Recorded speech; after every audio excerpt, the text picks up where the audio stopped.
Are you feeling sluggish and tired after eating a meal? This could be related to abnormal spikes in your blood sugar or having these spikes happen too often throughout the day. Today, I'm going to dive into how you can understand what is happening with your blood sugar and also some strategies to help maintain your blood sugar at a good level throughout the day. So what exactly happens in your body after you eat a meal that's high in carbohydrates? The first thing that happens is the amount of blood sugar in your bloodstream starts to rise. Then your pancreas makes insulin, which tries to drive down the level of blood sugar in your blood. And the way that it does that is it tries to get the blood sugar to go into your muscle cells, your heart, your liver. These are all organs that need a lot of sugar to function. But if there's too much blood sugar, if your muscle cells aren't needing the blood sugar because they're not being used, and if your brain, your heart, the other organs in your body get enough blood sugar, all that happens is that remaining blood sugar just gets left behind. So your body is really trying to get rid of the blood sugar in your blood because that's where we don't want it, and it's trying to get it to all these other places. Over time, with these blood sugar spikes that keep happening, your pancreas starts to get burned out because it has to work so hard and produce so much insulin to get this blood sugar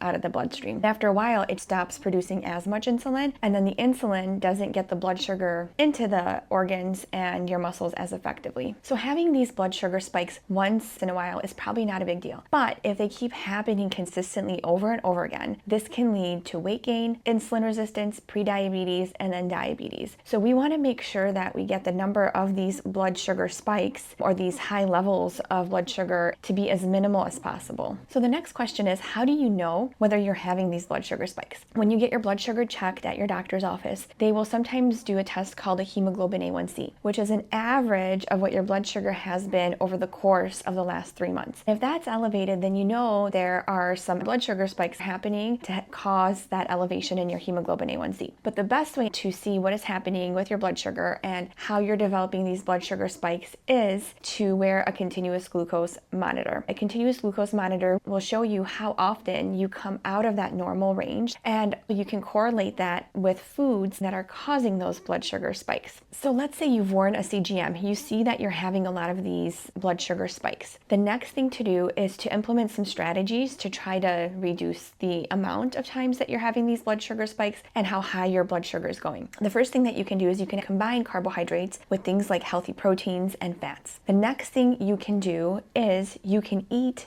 your carbohydrates last. So eat your veggies and your proteins first, and then have your carbohydrates last. And I always tell my patients, try to use carbohydrates like sort of a garnish, or just sprinkle them onto your food. Don't make them the main part of what you're eating. Next is to move after meals. When my patients ask me, Doc, when should I be exercising? I always tell them, try to exercise after you have a meal, because that is when your blood sugar is high and it needs to go somewhere. And if your muscles are moving and they're active, that's where the blood sugar is going to go. So try to be active after you eat a meal. I'm not saying go out and do an intense 30-minute exercise 2 minutes after you have a meal. Usually wait a little bit, but try to have at least some moderate movement and activity after you eat. Lastly, there are supplements that can help lower your blood sugar, such as chromium, berberine, and specific probiotics, but always do this under the guidance of a healthcare professional. An example of how I was able to use this method to improve blood sugar spikes in one of my patients was in a patient of mine who was an executive. She had a very stressful, intense job, but we were able to get her to her continuous glucose monitor so she saw what was causing her glucose spikes. 2, she was able to take a little more time at lunch to eat her meal and make sure she was pairing it with a healthy fat and protein, and then go for a walk right after. She made it a point to do that. Over time, when we started to learn what was causing those extreme blood sugar spikes, she was able to eliminate those foods, increase her time with walks, and eventually her blood sugar stabilized and she did a lot better. If you're tired of these energy crashes and cravings, reach out to us today to learn more about our method for helping you control your blood sugar.